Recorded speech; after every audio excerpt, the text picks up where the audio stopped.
Recebemos o nosso amigo Aloísio, que já esteve aqui conosco nessa casa, na outra casa anterior, né? Na mesma, mas no local anterior, com a sua esposa, Dona Ivone, que esteve conosco várias vezes. E é muito gratificante ter amigos, né, conosco, que vem trazer a mensagem de Jesus e veio de trem, deu umas boas voltas, umas caminhadas para poder chegar até aqui. A gente fica muito reconhecido de ver o esforço, né, de companheiros para vir em terras limpas, trazer a mensagem do Cristo para nos reconfortar, consolar, né, porque todos nós estamos muito necessitados de ter cada vez mais esse calor humano, essa energia boa, positiva que ele vem nos trazer.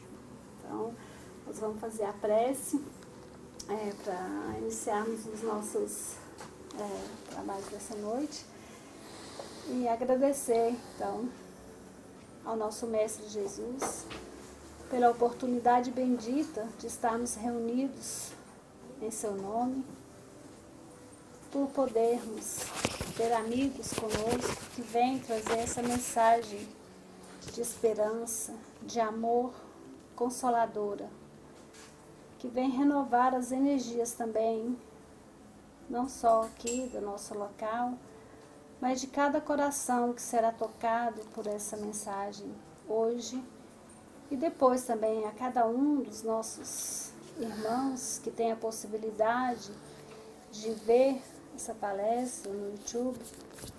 Nós sabemos que muitos serão tocados e que essa mensagem possa também ir com a energia de cada um, indo a cada lugar onde há dor, há sofrimento, há desespero, desesperança, mas nós sabemos que o Cristo sempre está de braços abertos nos esperando e levando a consolação em todos os lugares, por diversos meios. Nunca há de faltar e não falta os meios possíveis para que cada um possa receber o Evangelho de Jesus. E assim, agradecidos, mais uma vez, vamos então iniciar essa maravilhosa palestra dessa noite. Que assim seja. Passa a palavra. Boa noite a todos. Que a paz de Jesus esteja conosco e envolva nossos corações. Hoje vocês escolheram um tema aqui muito interessante, certo? Atualidade da pesquisa científica espírita. Nós podíamos falar aqui hoje 5 horas, certo? Porque o tema é vasto, tem muita coisa. Nós procuramos fazer um extrato, a síntese do resumo, certo? E vamos então conversar a respeito deste tema que nos foi pedido. Nós começamos lembrando que no Evangelho segundo o Espiritismo, logo no capítulo 1, Allan Kardec nos coloca a aliança da ciência e da religião. E nos diz, a ciência e a religião são as duas alavancas da inteligência humana. Uma revela as leis do mundo material, a outra as do mundo moral. Tendo, entanto, essas leis o mesmo princípio, que é Deus, não podem contradizer-se. Então, do que nós estamos vendo aqui, nós já verificamos que existem 2 tipos de ciência. A ciência que cuida dos aspectos da matéria e a ciência que cuida ou é voltada para os aspectos extrasensoriais ou os aspectos do espírito. E é sobre essa segunda que nós vamos conversar nessa noite. Ciência material e a ciência espiritual. E vamos nos ater aqui à ciência espiritual. No discurso fúnebre proferido no enterro de Allan Kardec, em 1869, o astrônomo espírita francês Camille Flammarion falou sobre um novo rumo que previa e defendia para o espiritismo. E dizia ele: esse complexo estudo deve entrar agora em seu período científico, já preconizando esse desenvolvimento da pesquisa científica espírita ou espiritual em que nós estaríamos envolvidos a partir de então, porque nós estávamos diante de uma nova ciência. Porque, senhores, o espiritismo não é só uma religião, mas é uma ciência, ciência da qual conhecemos apenas o ABC. Estávamos naquela época e ainda estamos hoje nos primórdios do nosso conhecimento, no engatinhar ainda das nossas possibilidades de adentrarmos pelo nosso conhecimento nesta ciência espírita. E dizia ele, o sobrenatural não existe mais. Sobrenatural é alguma coisa que transcende as leis da natureza. E nós verificamos, já sabemos, que tudo está de acordo com as leis da natureza. As leis da natureza são as leis de Deus, conforme Kardec recebe a resposta na questão 614 do Livro dos Espíritos, né? E ele pergunta o que é lei natural. E a espiritualidade, nas suas respostas, diz: lei natural é a lei de Deus. Então, o sobrenatural, aquilo que transcende essas leis naturais, as leis de Deus, não existe. Nós apenas não conhecemos. As manifestações obtidas por intermédio dos médiuns são de ordem natural e devem ser severamente submetidas ao controle da experiência. Todos nós sabemos que a doutrina dos espíritos nos chegou através da mediunidade, né? Todos nós sabemos disso. E esse fenômeno é um fato, certo? Um fato que a gente extrapola e chama de fenômeno alguma coisa que nós não alcançamos, mas é um fato. A mediunidade é um fato. Então, esse fato que nós observamos através da comunicação entre os dois planos da vida, nos trazem revelações que nós precisamos adentrar e que cada vez mais nos são dadas a conhecer na medida que nós temos condições de avançar. Vamos lembrar do nosso mestre, quando ele, há pouco mais de 2000 anos, ele nos diz o seguinte: muito mais tenho a vos dizer, mas não estáis preparados. Não é isso? Se ele voltasse hoje, ia repetir a mesma coisa. Porque o nosso avanço, ele ocorreu, mas ainda não é pleno, nós ainda não alcançamos tudo aquilo que já observamos ao nosso redor. Não há mais milagres. Milagre é alguma coisa que nós denominávamos porque nós não compreendíamos, nós não sabíamos o que determinava aquela ocorrência. Assistimos à aurora de uma ciência desconhecida. Então, o Espiritismo é uma ciência. Desde o início, a doutrina espírita buscou uma base no conhecimento do homem, na ciência natural, na ciência que cuida dos aspectos materiais para dar respaldo às revelações que surgiram. Essa busca sempre houve e continua havendo até hoje. Nós temos aqui nos primórdios esses companheiros, Allan Kardec, logicamente, Gabriel Delane, Leon Denis, Alexandre Aksakov e outros mais que, nas suas pesquisas, procuraram adentrar no conhecimento para que pudéssemos entender tudo aquilo que acontecia nesta ciência espírita ou nessa ciência espiritual. E eles foram os nossos precursores. E na atualidade, o que afirmam os homens da ciência? Porque a ciência continua caminhando, o homem continua na sua busca do conhecimento e nós temos companheiros que se dedicam efetivamente a essa pesquisa. Então nós temos algumas declarações de alguns companheiros dedicados à ciência e que nós temos como quase contemporâneos nossos, né? Então, Albert Einstein, ele nos afirma: quem diz que há oposição entre a ciência e a religião, entre a religião e a ciência, apenas mostra que vai atrasado na ciência, no conhecimento. A ciência sem religião é claudicante, a religião sem a ciência é cega.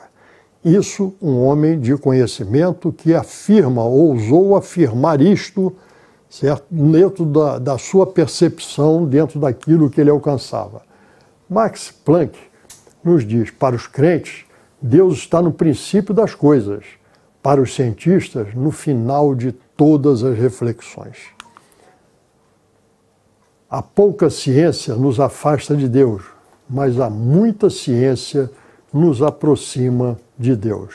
E Carl Sagan nos diz: a ideia de que a ciência e a espiritualidade se excluem mutuamente presta um mau serviço a ambas, porque ambas caminham juntas, ambas se complementam, ambas dão subsídios para o entendimento de uma parte e de outra parte desse conhecimento do homem. E no Espiritismo, nós verificamos que o Espiritismo é, ao mesmo tempo, uma ciência de observação e uma doutrina filosófica. Como ciência prática, ele consiste nas relações que se estabelecem entre nós e os espíritos. Como filosofia, compreende todas as consequências morais que dimanam dessas mesmas relações. Então ali nós temos o nosso triângulo, né?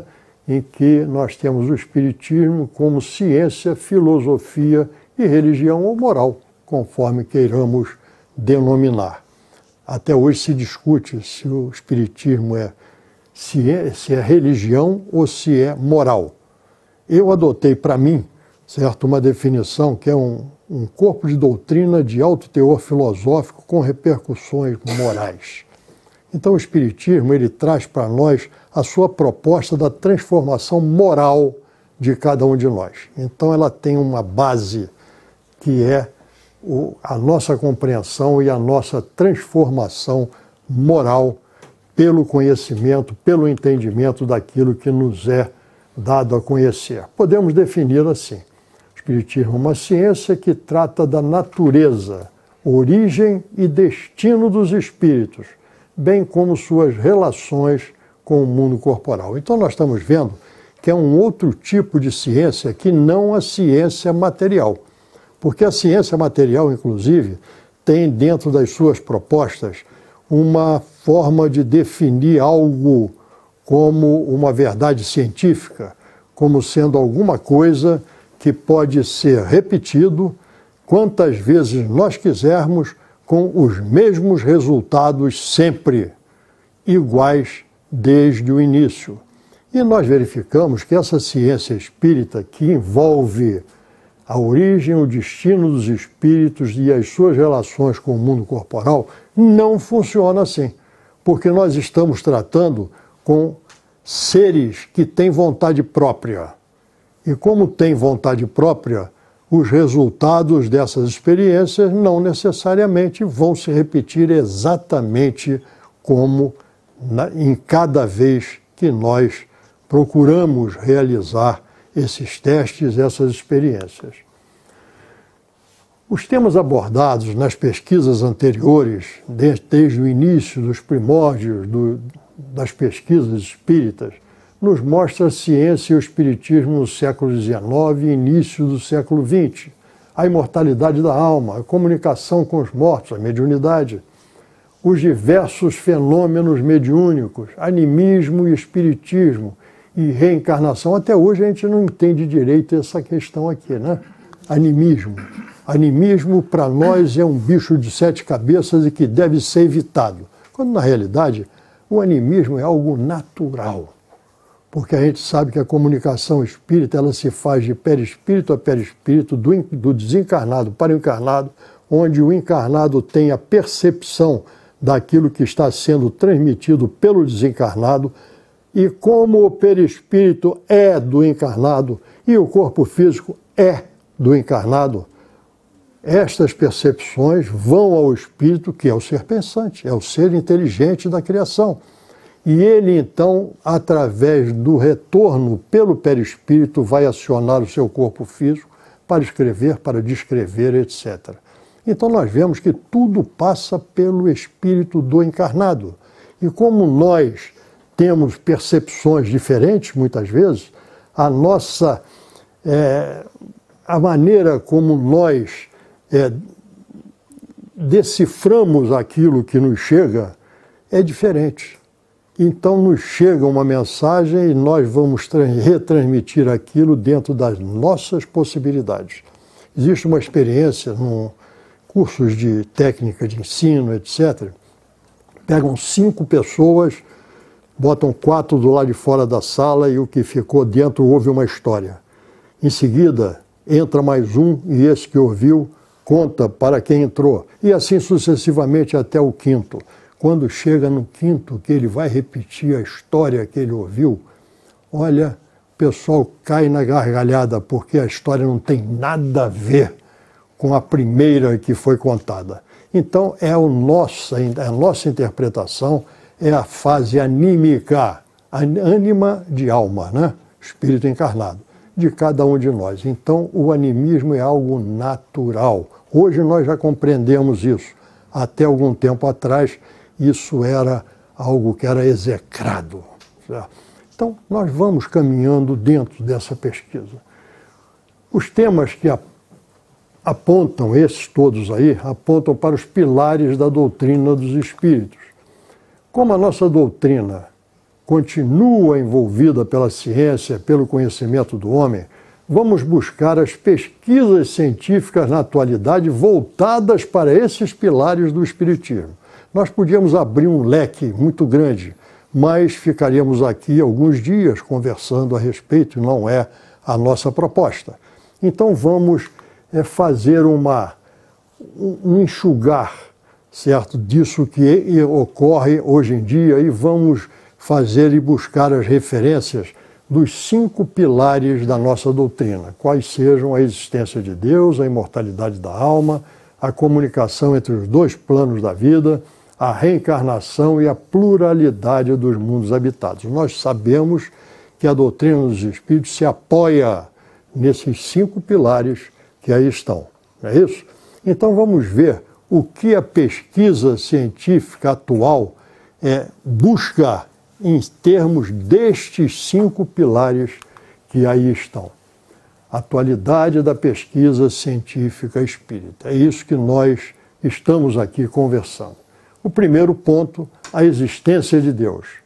Através das leis da física e da filosofia, o pesquisador polonês Michael Keller mostra que Deus existe e ganha um dos mais cobiçados prêmios. Keller é um dos mais conceituados cientistas no campo da cosmologia e, igualmente, um dos mais renomados teólogos de seu país. Então, alguém voltado para a ciência espírita, que se utiliza do seu conhecimento para buscar uma comprovação científica da existência de Deus. Ele se tornou pioneiro na formulação de uma nova teoria que começa a ganhar corpo em toda a Europa, a teologia da ciência. Então nós vemos aí mais uma vertente dessa pesquisa científica espírita através de um pesquisador, de um cientista de renome internacional. Ele faz uma comparação com a medicina, valendo-se do que se chama diagnóstico por exclusão, quando uma doença não preenche os requisitos para as mais diversas enfermidades já conhecidas, não é por isso que ela deixa de ser uma doença. De volta agora à questão da formação do universo, há perguntas que a ciência não responde, mas o universo está aqui e nós nele. Nesse buraco negro entra Deus. Então é sempre essa questão que nós procuramos, até pela racionalidade, entendermos que há algo mais. E essa racionalidade ela é incontestável muitas vezes diante de outras proposições, de outras teorias adotadas pela ciência. Cientistas comprovam a existência de Deus com matemática e um simples notebook. Então nós vemos aí como nós avançamos cada vez mais nessa nossa pesquisa. Esse matemático austríaco, desculpe a pronúncia, tá? Kurt Gödel, é isso? Manteve em segredo a sua prova da existência de Deus por décadas. Por décadas. Agora, 2 cientistas dizem ter realizado a prova usando um computador. Formalizaram um teorema matemática sobre a existência de Deus escrito pelo renomado matemático que nos deixou aqui em 1978. Então nós vemos que a matemática, ela está envolvida em tudo o que acontece ao nosso redor. E esse cientista buscou, através da matemática, a formulação de um teorema que ele, através desse teorema, ele busca comprovar a existência de Deus. O nome de Gödel, entre os cientistas, possui a reputação semelhante à de Albert Einstein, de que era um amigo próximo. Então, ele tinha um renome e era reconhecido da mesma maneira como Albert Einstein. E ele nos prova, ou nos comprova, ou busca comprovar, através da matemática, este ponto da existência de Deus. Os cientistas da Universidade Livre de Berlim, Christoph Benzmüller e Bruno Paleo, Paleo, realizaram um trabalho que teve como base o argumento ontológico, ciência do ser em geral, que Kurt propôs em um teorema para a existência de Deus. Então nós vemos que sempre a ciência material caminha junto com o conhecimento e a busca da ciência espiritual. E uma dá apoio à outra, conforme nós vimos nas afirmações desses homens conhecidos, esses homens de ciência, que nós aqui apresentamos ao início do nosso trabalho. Um outro ponto que nós temos a tratar aqui é a imortalidade da alma. Nós todos sabemos, e todo aquele que é espiritualista, não necessariamente espírita, mas espiritualista, todo espiritualista é aquele que acredita na existência e no prosseguimento da vida após a morte física, isto é, na existência da alma. O espiritualista adota este pensamento. Não somente o espírita, mas o espírito católico, budista, e vamos por aí afora. Então, essa imortalidade da alma, nós cremos nela, mas cientificamente há que se buscar esta comprovação. Em 31 de outubro de 2012, um cientista encontra uma prova científica da existência da alma. O anestesista americano Stuart Hameroff, da Universidade do Arizona, apresentou uma teoria científica que confirma a existência da vida após a morte, isto é, a imortalidade da alma. O que ele fez? Segundo o anestesista, quando o coração humano para de bater, as informações armazenadas no cérebro não se dissipam, mas continuam a se espalhar por todo o universo. É a energia irradiada. Quando os médicos conseguem fazer voltar uma pessoa à vida, esta informação quântica, após ter estado no espaço, regressa ao corpo. Portanto, a pessoa lembra-se dessa experiência em comum. Porque, na realidade, quando isto ocorre, não houve a desencarnação. o espírito continua ligado ao corpo físico, porque se ele não está mais ligado ao corpo físico, não há como retornar à vida física. Perfeito? Então, o espírito ainda está encarnado. E quando ele ainda está encarnado, esta energia, esse conhecimento, essa percepção continua ainda de posse do espírito e volta a se apresentar quando ele retorna à vida normal. Segundo os cientistas, essa teoria explica o fato de os sobreviventes de morte clínica contarem sobre a existência de uma luz branca ou de um túnel de onde teria passado. Nós estamos falando de EQM, experiências de quase morte. Porque na experiência de quase morte, clinicamente, por vezes, já nos aproximamos, certo, da determinação da morte física, mas por vezes há um retorno. Existem casos, certo, de determinação até de desligar os aparelhos num coma profundo, e quando desliga os aparelhos, continua havendo a vida orgânica. E esta vida orgânica, por vezes, até dá margem a que se retorne a vigília, a vida comum, a percepção, a consciência plena da sua atividade física, quando na realidade havia sido determinado algo diferente. Então, através dessas experiências, e através da experiência de quase morte, esses cientistas, eles mostram que existe algo mais, e este algo mais continua existindo. A gente aqui citou uma coisa que ainda é uma caixa preta, pelo menos para mim, tá? Que é a física quântica. É a física das possibilidades. Não é assim? Então, essa física das possibilidades, ela vem ao encontro de uma possibilidade cada vez maior da demonstração dos postulados espíritas, dos postulados da ciência espírita, porque a ciência material está sendo revolucionada, está sendo mudada através de cada vez mais esse conhecimento da física quântica, que mostra para nós uma série de coisas. Apenas me lembrando agora de uma delas, nós sabemos pela física material que não existe a interpenetrabilidade, tem que falar devagar, né? Interpenetrabilidade de dois corpos, não é isso?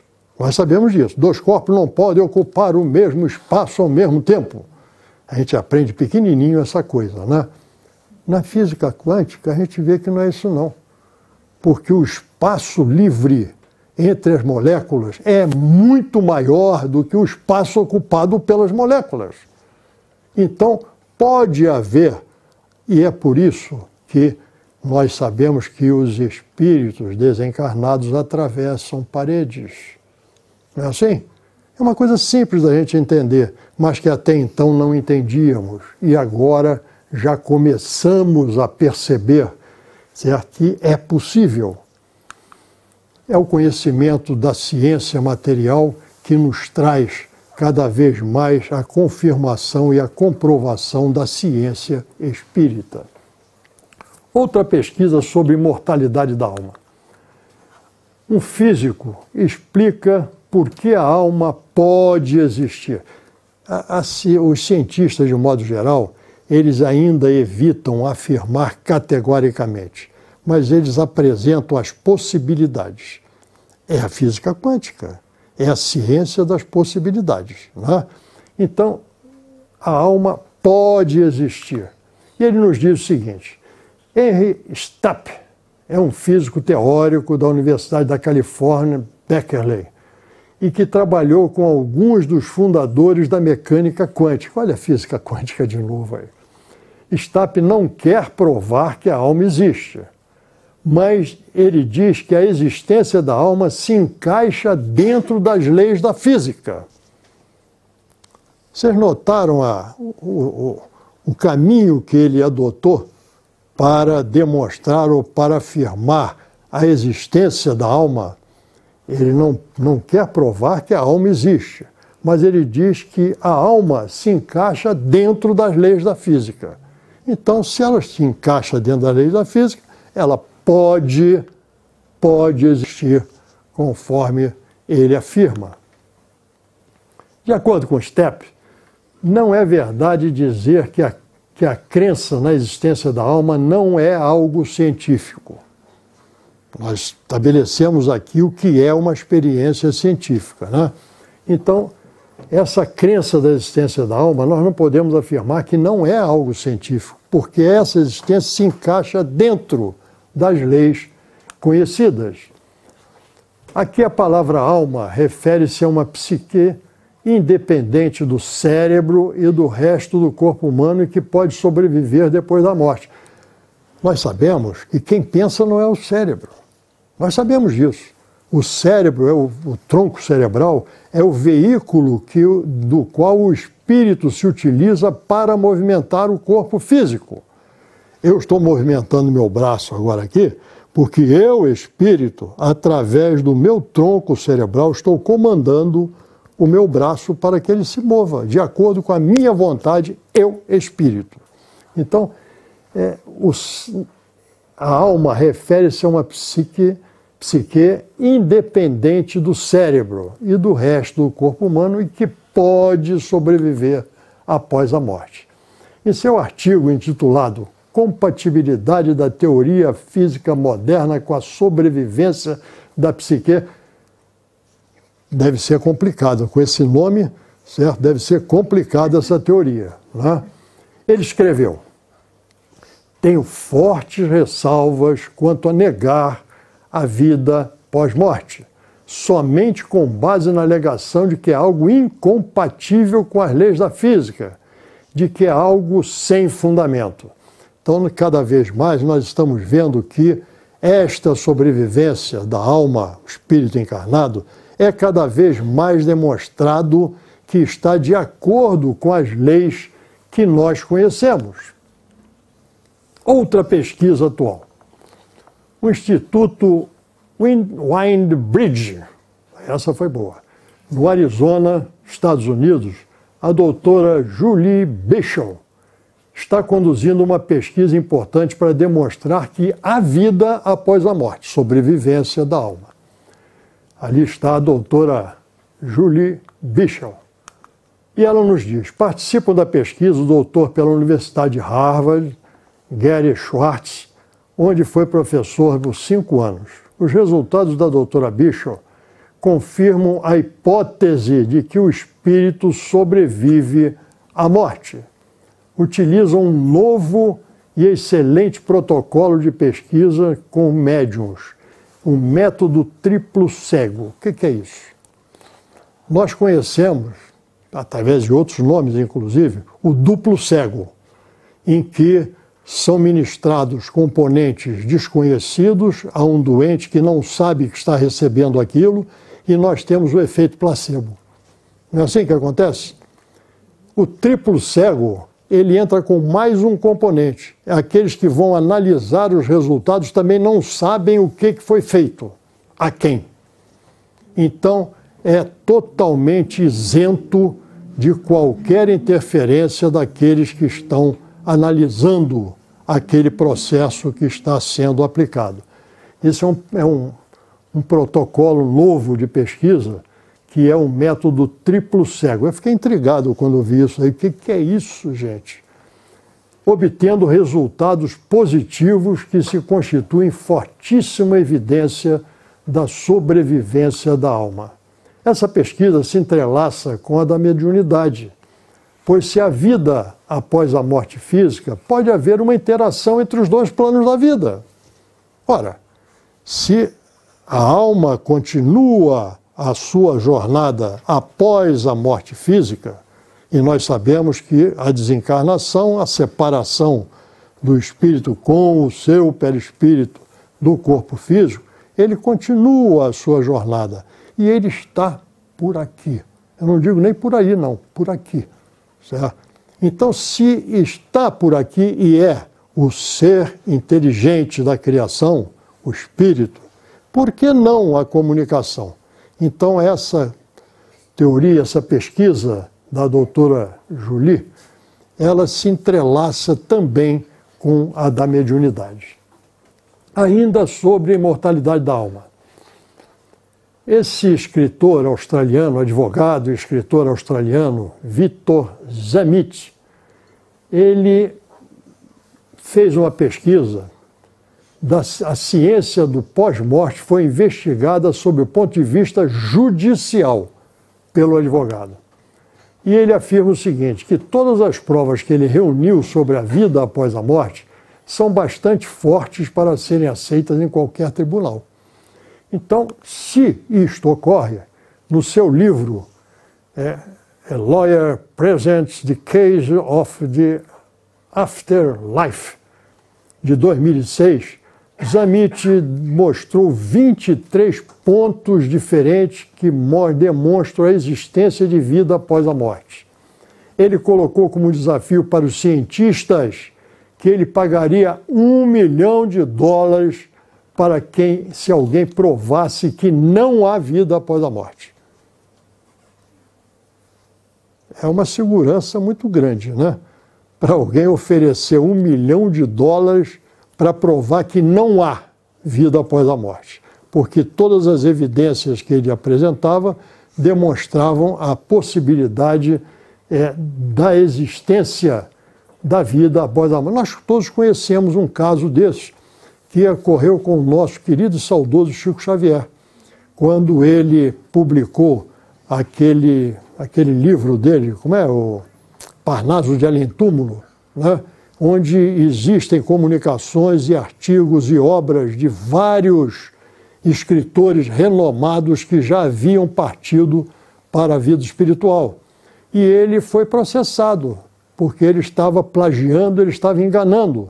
E tudo aquilo foi examinado a fundo, porque ali foi constatado que tudo o que ele ali escreveu tinha tudo a ver com o estilo, com a forma de escrever, até com a letra daqueles espíritos quando estiveram aqui encarnados. Então nós vemos que nessas pesquisas, cada vez mais, nós vamos chegando a essa conclusão, certo, da imortalidade da alma. E nós sabemos que a doutrina dos espíritos tem como principal proposta exatamente essa da imortalidade da alma, combatendo o materialismo. Porque essa foi a proposta inicial quando nós encontramos no final do Livro dos Espíritos, né, quando ele diz que a proposta maior da doutrina dos espíritos é contribuir para a transformação da humanidade, moral da humanidade, e aniquilar de vez essa teoria de que após a morte física é o nada. É a teoria do materialismo, né? Então, nós vemos que desde o início isso é o que ocorre e que cada vez mais nós vamos conhecendo tudo aquilo que envolve esta imortalidade da alma. Um terceiro ponto, a comunicação entre os dois planos da vida. Nós estamos falando da mediunidade, né? Que é um dos pontos capitais um dos pilares da nossa doutrina dos espíritos e que é pesquisada sistematicamente e com muita ênfase, porque é algo que não é palpável, porque um desencarnado se manifesta, um encarnado tem a percepção e retransmite aquilo que está recebendo, conforme nós falamos antes. Então não há uma coisa material, certo, nesse processo, mas ela ocorre. Então vamos ver. A própria doutora Julie Bichel está conduzindo uma pesquisa importante quando busca comprovar a imortalidade da alma através da utilização de médiuns. Não existe comunicação sem um médium. A gente sabe disso, né? Então ela se utiliza de médiuns para comprovar ou para elaborar ou para desenvolver essa sua teoria que busca essa comprovação da imortalidade da alma utilizando médiuns e, logicamente, a mediunidade. Pós-Focused são testes para verificar se os médiuns estão dando a informação correta. Process-Fused estuda a experiência dos médiuns durante as comunicações espirituais.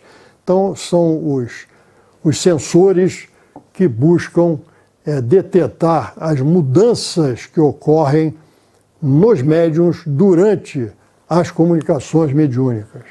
E o Applied Research examina como a informação dos médiuns pode beneficiar a sociedade em geral. Aí já é uma análise do que foi divulgado através da mediunidade. No Brasil, a mediunidade de Chico Xavier foi estudada pelo Dr. Paulo Rossi em 1991. Chico Xavier ficou conhecido pelo seu trabalho gratuito, onde publicou mais de 400 livros, através de mais de 600 autores espirituais. E também escrevia cartas de pessoas já falecidas. Todos nós, alguns de nós, pelo menos, tivemos oportunidade de ver no filme, né, as cartas de Chico, né, nas reuniões, como ele escrevia, e nas cartas que ele escrevia existiam detalhes que eram de conhecimento exclusivo daquela família ou daquela que estavam recebendo aquelas missivas. O estudo confirmou que 93,3% das pessoas que visitavam Chico não o conheciam. 62,2% das mensagens mostram mais de 6 fatos reais cada. E 71,1% continham informações detalhadas sobre pessoas falecidas que foram posteriormente confirmadas como verdadeiras por seus familiares. Então, essa busca, essa pesquisa, essa coleta de dados, de informações, voltadas todas elas para esta confirmação, desta comunicação entre os dois planos da vida. Inclusive, nós temos exemplos. Eu, numa ocasião, num congresso, acho que foi um congresso mundial em Cartagena, já tem algum tempo isso, eu vi o nosso companheiro Divaldo Franco fazer uma psicografia espectral, né? Você só lê quando bota na frente do espelho, que é escrita de trás para frente, certo? Em inglês, e ele não fala inglês. Então nós vemos, certo, que coisas desse tipo ocorrem. E essas pesquisas buscam justamente coletar essas informações, esses dados, esses fatos, para analisarem e, juntando com outros, convergirem todos nessa pesquisa para esta comprovação da existência da mediunidade. Rossi, esse pesquisador, concluiu que a informação revelada por Chico Xavier, de fato, provém de espíritos de pessoas mortas e não é o resultado de qualquer classe de fraude. Porque, olha bem, se Chico, com mais de 400 livros escritos, com mais de 600 autores diferentes, se ele tivesse essa capacidade, era um prêmio Nobel de literatura sistemático, certo? Porque nenhum dos que recebe o prêmio Nobel de literatura tem esta capacidade, que não é dele, Chico. Por isso, ele não recebe o prêmio Nobel de literatura, porque não é ele, é através da mediunidade. Outra pesquisa sobre mediunidade. Em 2004, Alexander Moreira de Almeida concluiu sua tese de doutorado pela Universidade de São Paulo, na área de experiências mediúnicas. Almeida estudou 115 médiuns espíritas que seguem a doutrina codificada por Allan Kardec, com o objetivo de construir seu perfil sociodemográfico e para comprovar sua saúde mental. Porque até pouco tempo atrás nós tínhamos uma afirmação de que a mediunidade era um transtorno mental, né? Então ele fez essa pesquisa visando, entre outras coisas, comprovar a saúde mental dos médiuns. Os resultados mostram um nível muito baixo de desordens psíquicas. De médico e de louco todos temos um pouco, né? Mas esse distúrbio, certo, que foi verificado por ele era muito baixo em relação àquilo que nós podemos considerar como normalidade. Esse estudo mostra que os médiuns que com frequência são taxados de loucos são, na verdade, pessoas sem quaisquer problemas psicológicos e apresentam um nível muito alto de escolaridade. Não necessariamente. Na pesquisa que ele fez, isso estava presente. Ele fez a pesquisa com um público-alvo da USP, da Universidade de São Paulo. Mas nós temos a mediunidade em qualquer rincão. Nós temos a mediunidade desde o Antigo Testamento. Quando nós pegamos o Antigo Testamento, nós temos ali registros narrativas de episódios mediúnicos, inclusive de materialização. Então, a mediunidade não é prerrogativa de médium espírita e não é prerrogativa da nossa atualidade. Sempre existiu. Apenas com o advento da doutrina dos espíritos, nós passamos a conhecer e reconhecer a sua presença, o seu uso e as normas e as orientações para o seu bom uso. Pesquisa sobre mediunidade desafia cientistas. Em novembro de 2012, foi publicado importante artigo científico revelando os resultados de pesquisa com médiuns psicográficos. Depois de vasculhar seu cérebro com equipamentos de neuroimagem, os cientistas descobriram que durante o transe mediúnico há uma nítida alteração de funcionamento cerebral dos psicógrafos experientes. Então nós vemos aqui as regiões do cérebro antes e depois, ou durante o transe mediúnico, como se comportam os cérebros dos médiuns. É uma pesquisa científica, porque é através de imagens que nós temos aqui, neuroimagens, nós podemos verificar essas transformações que ocorrem no cérebro do médium, que é, no caso aqui de psicografia, que é o transmissor daquilo que ele chegou com percepção e que ele captou e está transformando em escrita. Entre as hipóteses plausíveis para o motivo da alteração cerebral, figura de que a comunicação entre vivos e mortos possa ser um processo real. Então, é sempre a mesma colocação. Pode ser um processo real, porque nós não temos algo palpável, material, para podermos utilizar nesse aspecto da ciência espiritual. Porque nós estamos tratando de espíritos e não de algo material.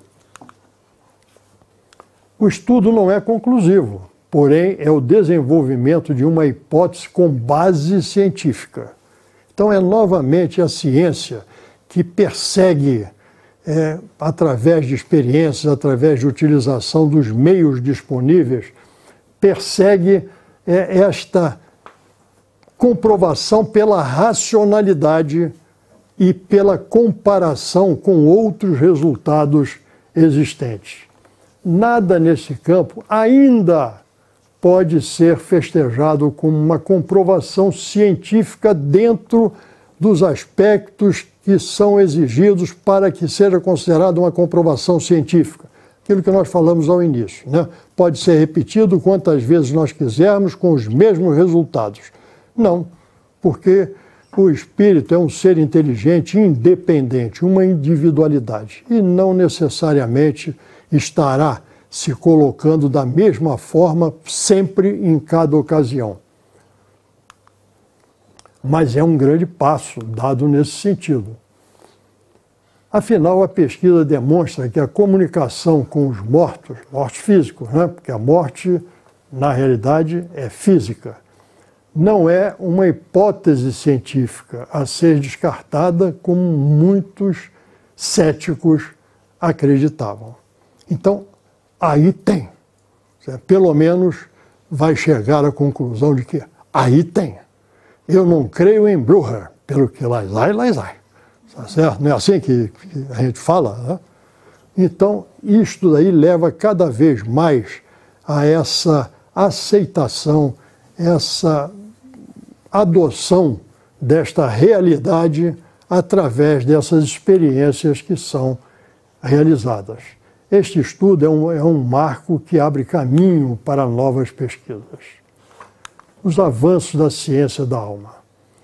Artigo de Denise Paraná, Filadélfia, Estados Unidos, jornalista e escritora brasileira, pós-doutorado pela Universidade de Cambridge, a mediunidade sob investigação. Uma pesquisa inédita usa equipamentos de última geração para investigar o cérebro dos médiuns durante o trânsito. As conclusões surpreendem. Ele funciona de modo diferente. Os cientistas Júlio Pérez, Alexander Moreira, Almeida Leonardo Caixeta, Frederico Leão, Andrew Newberg, responsáveis pela pesquisa, garantem o uso de critérios rigorosamente científicos. Eles pertencem às faculdades de medicina da Universidade de São Paulo, Universidade Federal Juiz de Fora, Universidade Federal de Goiás e da Universidade de Pensilvânia, na Filadélfia. O que eles fizeram? Durante 10 dias, 10 médiuns brasileiros se colocaram à disposição de uma equipe de cientistas do Brasil e dos Estados Unidos, que usaram as mais modernas técnicas científicas para investigar a controversa experiência de comunicação com os mortos. Eram médiuns psicógrafos, esses 10 que se submeteram. É conhecido o fato de experiências religiosas afetarem a atividade cerebral. Nós sabemos, muitas vezes entra em transe, né? Mas a resposta cerebral à mediunidade, à prática de supostamente estar em comunicação com ou sob o controle do espírito de uma pessoa morta, até então nunca tinha sido investigada, diz Newberg. Os cientistas queriam investigar se havia alterações específicas na atividade cerebral durante a psicografia. Se houvesse, quais seriam? Os 10 médiuns, 4 homens e 6 mulheres, participavam do evento voluntariamente. Surpreendentemente, durante a psicografia, os cérebros ativaram menos as áreas relacionadas ao planejamento e à criatividade, embora tenham sido produzidos textos mais complexos do que aqueles escritos sem interferência espiritual. Nós temos regiões no cérebro que são responsáveis por nossas ações, tipo de ações que nós desenvolvemos.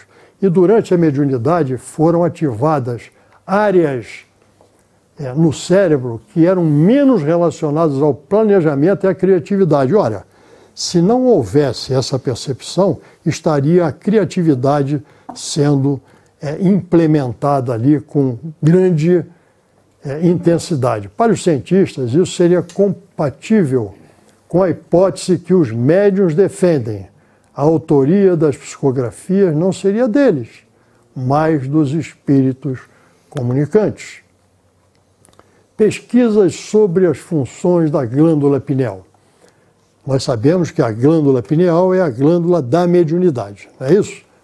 Então, também conhecida como epífise neural, é uma glândula endócrina de tamanho pequeno na parte superior do terceiro ventrículo do encéfalo, ou seja, na parte central do cérebro humano. Eu não sei onde é que fica isso não, né? Mas fica ali, ó. Fica aqui, ó. Né?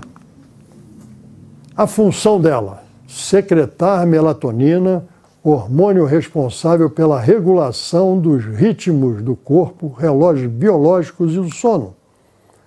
Pesquisas desenvolvidas pelo Dr. Sérgio Felipe, da Universidade de São Paulo, já existe até uma cadeira na Universidade de São Paulo pesquisando exatamente essa glândula pineal.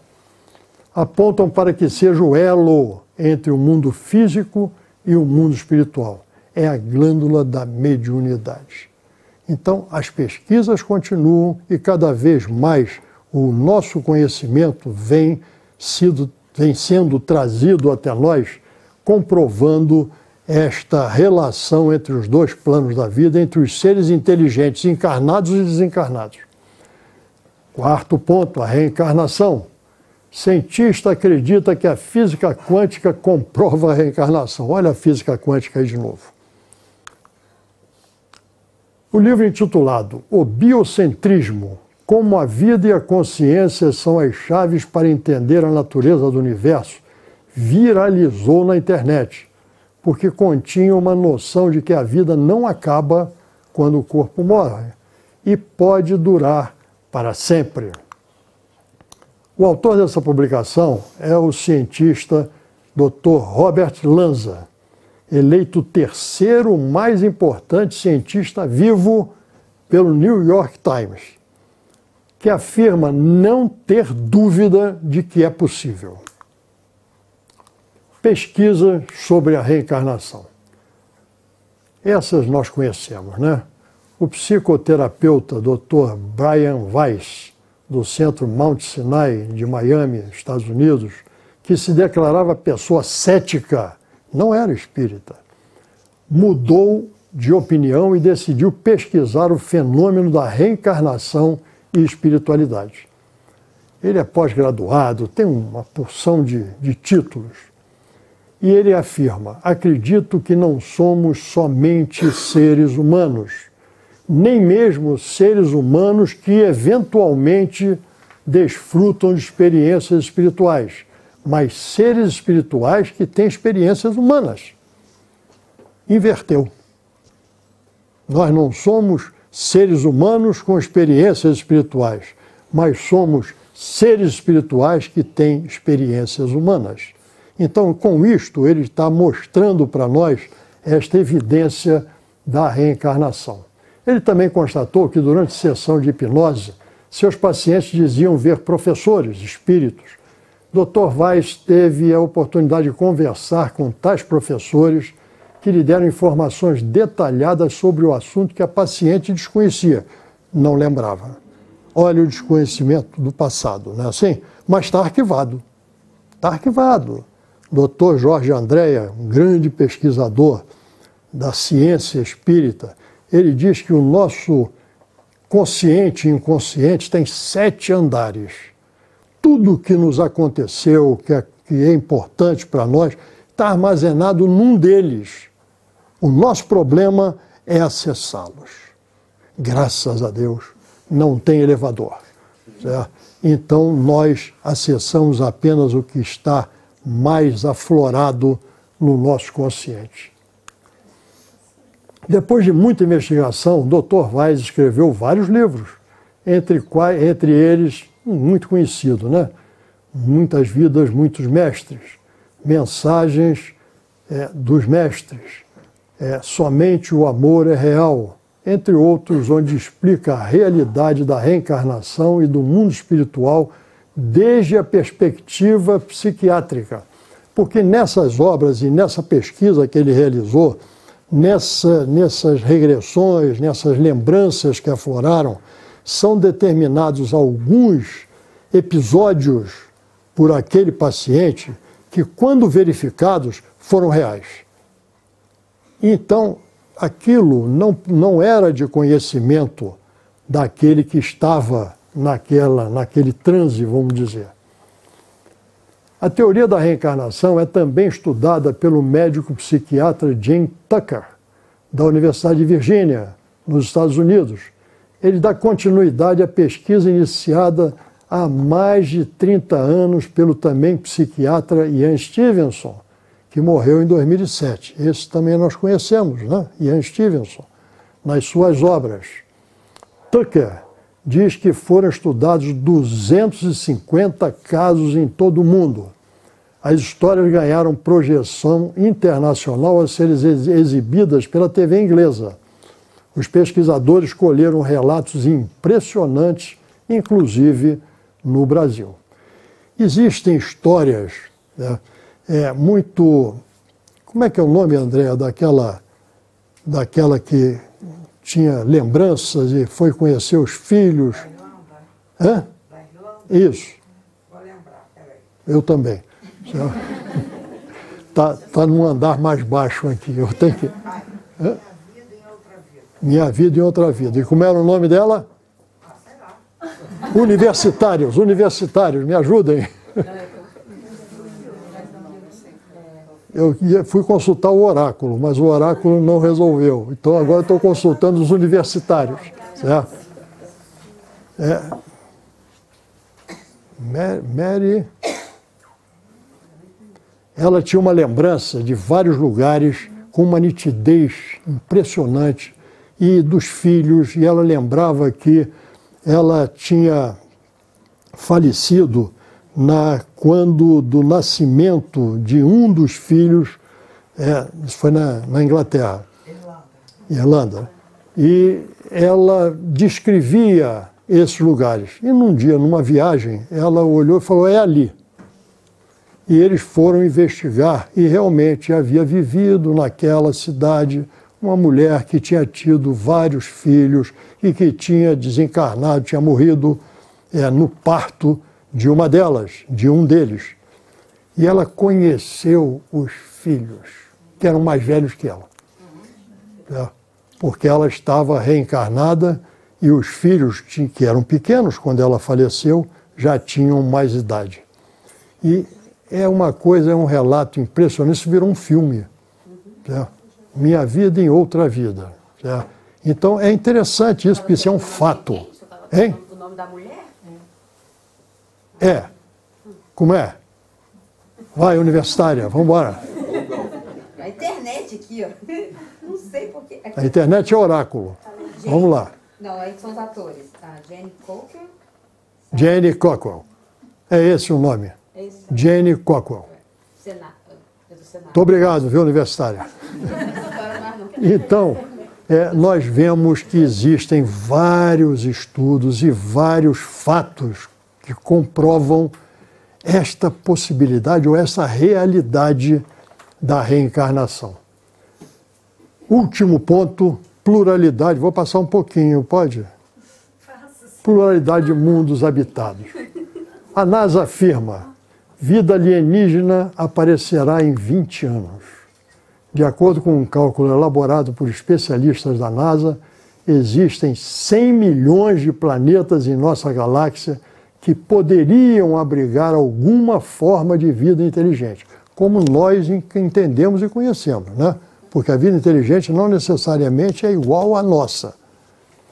No nosso planeta existem seres orgânicos que vivem nas profundezas do mar sem oxigênio, certo? E sobrevivem. Então, é outra história. É bem possível que daqui a duas décadas a humanidade descubra a existência de seres extraterrestres.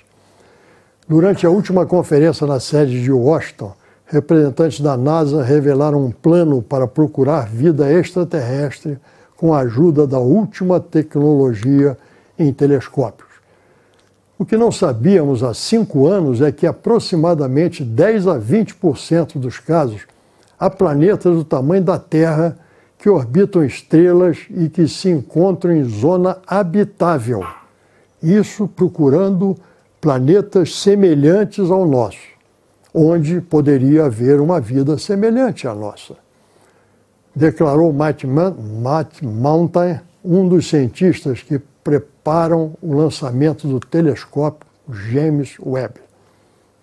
Está no nosso alcance chegar a uma descoberta que vai mudar o mundo para sempre. Penso que dentro de 20 anos descobriremos que não estamos sozinhos no universo, afirmou o astronauta Kevin Hunt, que acredita que a Europa, um dos satélites de Júpiter, pode abrigar vida. A fonte dessa informação, NASA. 3 potências do mundo, 3 potenciais mundos habitáveis são encontrados a 40 anos-luz da Terra. O problema é chegar lá, né? Porque anos-luz é uma viagem de um tempo que leva 40 anos viajando na velocidade da luz. Pô, tô fora. Pesquisadores da Universidade de Liège, na Bélgica, e do Instituto de Tecnologia de Massachusetts, MIT, em Boston, nos Estados Unidos, anunciaram a descoberta de 3 novos planetas com potencial serem habitáveis na Via Láctea. O achado foi publicado na revista Nature no dia 2 de maio de 2016. A descoberta ocorreu com o uso do telescópio TRAPPIST no Observatório La Silla do European Southern Observatory, no Chile, que identificou os 3 planetas orbitando uma estrela anã ultravioleta e apenas 40 anos-luz da Terra nas constelações de Aquário. Esse moço aí, Stephen Hawking, que já nos deixou no ano passado, em 2018, ele afirma o seguinte, em 2017, há vida em outros planetas e é melhor não encontrá-la. Foi a conclusão e a afirmação dele. O físico estava mais e mais convencido de que a humanidade não é a única forma de vida inteligente no universo. Inclusive, e de acordo com as considerações de Hawking, o planeta Gliese 832c é um excelente candidato para iniciar a busca por vida extraterrestre. Está ele ali. Camille Flammarion, desde os inícios, os primórdios do Espiritismo, ele nos afirma, como nós lembramos ao início, o Espiritismo deve entrar agora no seu período científico, isto é, do entendimento pleno de tudo aquilo que o Espiritismo nos traz. Porque, senhores, o Espiritismo é uma ciência da qual conhecemos apenas o ABC. O sobrenatural não existe mais. As manifestações obtidas por intermédio dos médiuns são de ordem natural e devem ser severamente submetidas ao controle da experiência. Não há mais milagres. Assistimos à aurora de uma ciência desconhecida. E esse senhor, Amit Goswami, PhD em Física Quântica, o indiano Amit é referência mundial em estudos que buscam conciliar ciência e espiritualidade. É o que a física quântica nos propõe. Desenvolveu o conceito de ativismo quântico. Mostramos que somos capazes de mudar o mundo e a nós mesmos a partir de outros fundamentos que não o materialismo, não a ciência material. Aponta o caminho através da física quântica, quando podemos buscar o desenvolvimento espiritual e o nosso poder criativo. A física quântica, diz ele, vem estabelecer pontes entre a ciência e a espiritualidade. Então e hoje nós não podíamos, pelo menos eu não podia deixar de fazer uma homenagem a esse senhor que está aí, Dr. Jorge André dos Santos, o maior pesquisador espírita da nossa época, da nossa atualidade, que desencarnou no dia 1º de fevereiro de 2017, aos 100 anos, com mais de 20 obras publicadas voltadas para a vertente científica do Espiritismo. Nossas homenagens pelo trabalho apresentado e nossos agradecimentos pelo conhecimento colocado ao nosso alcance. Que esteja bem, que esteja em paz. Essa é a nossa gratidão e a nossa homenagem. Meus amigos, muito obrigado. Espero que não tenha sido muito complicado, mas foi o que vocês pediram. Muita paz para todos. E muitos conhecimentos cada vez mais e mais ao nosso alcance. Vai ter uma prece para fechar. fazer uma prece científica. Vamos lá.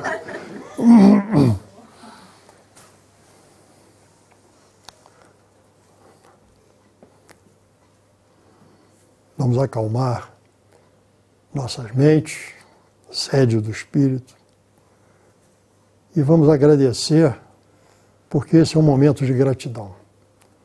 É um momento em que nós, através dessas colocações que nós vimos na noite de hoje, passamos a ter cada vez mais a certeza da doutrina que nós abraçamos, daquilo que é importante para nós e pelo conhecimento nos chega. Lembramos das palavras de Jesus quando ele diz: conhecereis a verdade e a verdade vos libertará. E todos nós, cientistas ou não, mas praticantes, sim, dessa doutrina maravilhosa que abraçamos, que é esclarecedora e consoladora, cada vez mais procuramos conhecer o que seja a proposta espírita, qual o conteúdo dos ensinamentos de Jesus, porque já entendemos que este é o caminho para que todos nós possamos alcançar aquilo que todos nós desejamos. Muita paz para todos. Muito obrigado.